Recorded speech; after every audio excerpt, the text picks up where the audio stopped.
My name is Dr. Max. I'm a chiropractor here at Avita, and with the weather getting nicer, I'm going to talk about the problems that you can typically have on either side of the elbow, commonly known as maybe tennis elbow on the outside, golfer's elbow on the inside. So they're both very similar problems. They're caused from an overuse injury. So you'll get one name tennis elbow, the other one golfer's elbow, but it doesn't necessarily need to just come from those sports. It's really any movement that's either extending or flexing your wrist. So golfer's elbow being on the inside would be an overactive wrist extensor tendon in this area, and that can cause a lot of pain, and especially with those overuse injuries, you'll play your sport, you'll do your activity, maybe it's even typing at the office, and then throughout the day or later on, either the inside or the outside will become quite uncomfortable in your elbow. So we're going to talk about a couple things we can do to help that area hopefully feel better and recover. So one of the first things you can do is something called band flossing. So you probably don't have band like this at home, but it's not that hard to get. And what you can do is actually wrap basically your whole arm, starting with that, to get that area compressed. And you want to do about a 50% overlap and a 50% compression. And if you do this before exercise, it'll do a really good job at kind of creating some tension in the area to hopefully help things move a little better, as well as basically it flushes out that area. So this will work well for both the outside and inside, so you can use it for either or. But so you've overlapped it on both sides, it's keeping pressure, and then you're just going to kind of move your arm around like normal, kind of up and down, turn it as you do that. That's going to kind of pump some blood flow in and out, and what it's doing is kind of restricting it in the area and flushing out all the other stuff. So when, let's say it's been a few minutes, you're going to take your band off, and hopefully that helps flush that area out, bring some new arterial blood flow into there.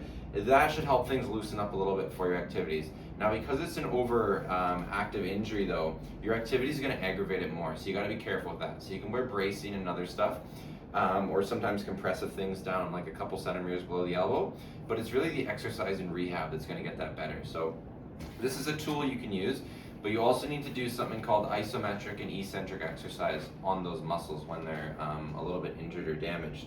So if we're doing the medial aspect or the middle, it's also commonly called like medial epicondylitis. But again, golfer's elbow is another name that's used synonymously. And what that is flexing the elbow in. So if we're doing an isometric hold on that, we're going to keep that part flexed, and we're going to resist the wrist with our hand here at about 80%. You're going to hold that for maybe 30 seconds, relax.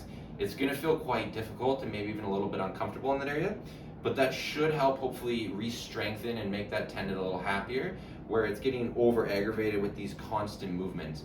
Once that gets pain-free and starts to feel better, you can do something called eccentric exercise.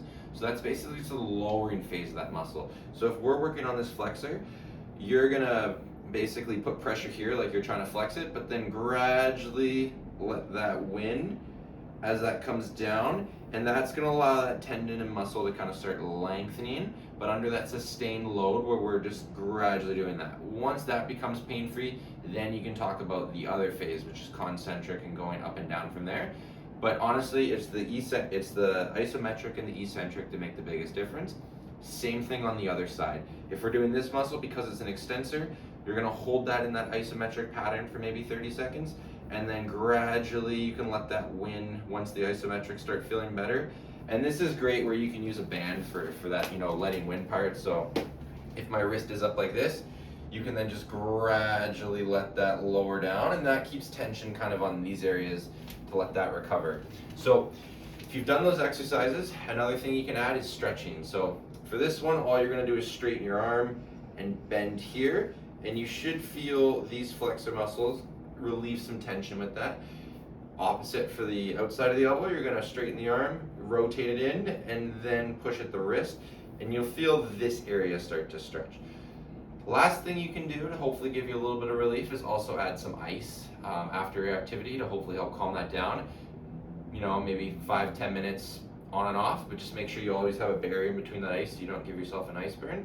But the most important thing to remember is that it's an overuse injury. So if you keep doing these sports and you're not doing the active rehab, and you're continuing to just re-aggravate it and not take a little bit of time off, the problem's unfortunately not going to go away, and it could worsen. Now, that being said, typically almost about 90% of this can be resolved with just conservative care, like things like these, or coming in to have it get worked on. But in about 5, maybe 10% of cases, there are surgical interventions, but that's typically not necessary. So yeah, see you guys.